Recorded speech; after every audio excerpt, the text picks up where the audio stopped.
Qué alegría poder estar con ustedes, queridos amigos, nuevamente aquí en nuestro pan cotidiano. Es una bendición. Tu amigo y servidor, Pastor Pedro Remigio Olivares, desea lo mejor de lo mejor para tu vida. ¿Y qué te parece si juntos buscamos la dirección de nuestro Padre Celestial? Padre amoroso, gracias por permitirnos entrar en contacto con tu palabra a través de estos audios. Señor, quédate con nosotros. Ilumina nuestra mente y permite que sea de gran bendición para la vida de nuestros oyentes. Gracias, Señor. En el nombre de Jesús lo agradecemos todo. Amén, amén y amén.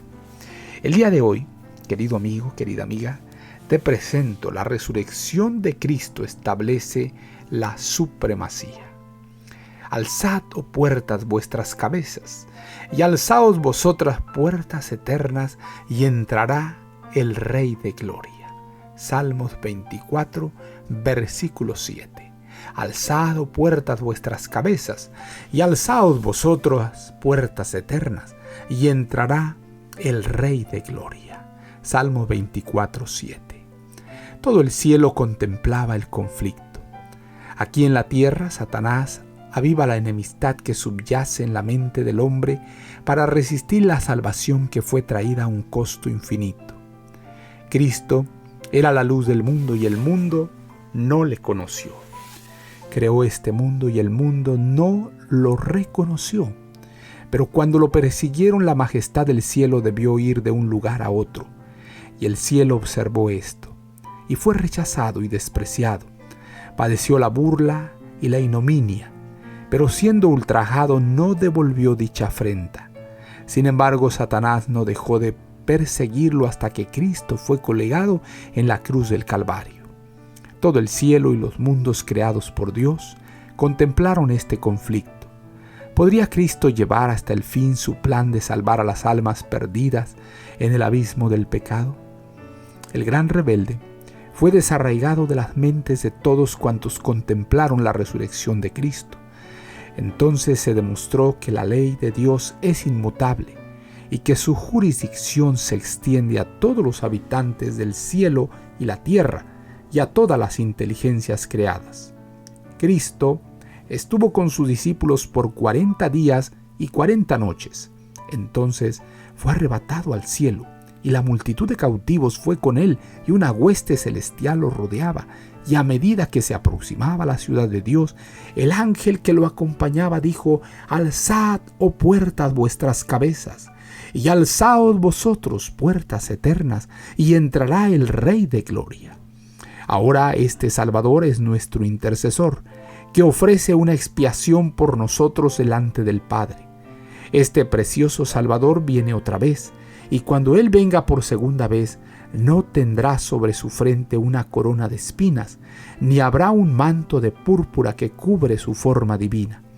No se escucharán las voces que digan: crucifícale, crucifícale, sino una exclamación de las huestes angélicas y de quienes lo esperan para recibirlo. ¿Qué dirán? Digno, digno es el Cordero que fue inmolado. El divino conquistador, en vez de una corona de espinas, cubrirá sus sienes con una corona de gloria. En lugar de aquel viejo manto real con que lo vistieron para burlarse, vestirá un inmaculado manto de purísimo blanco, y sus manos, que fueron horadadas por los crueles clavos, resplandecerán como el oro. Los justos muertos saldrán de sus sepulcros, y los que viven y han permanecido serán arrebatados junto con ellos para encontrar al Señor en el aire, y así estar para siempre con el Señor. Y escucharán la voz de Jesús, que será a sus oídos más dulce que cualquier melodía que haya escuchado mortal alguno. El conflicto ha terminado.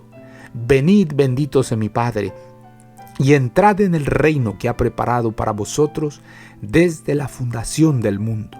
Manuscrito 11, año 1886. Cariñoso Padre Celestial, muchas gracias por tu victoria una vez más. Gracias, Padre, por la esperanza que tenemos de alcanzar nosotros también esa gloriosa victoria en tu nombre. Señor, por favor, toma nuestras vidas como enteramente tuyas. Consagramos nuestro ser en este momento y pedimos que tú seas con nosotros. En el nombre poderoso de Jesús lo agradecemos todo. Amén, amén y amén. Jehová te bendiga y te guarde. Jehová haga resplandecer su rostro sobre ti y tenga de ti misericordia. Jehová alce a ti su rostro y ponga en ti paz. No lo olvides, conserva una sonrisa en tus labios, una oración en la mente y una canción en el corazón. Hasta la próxima.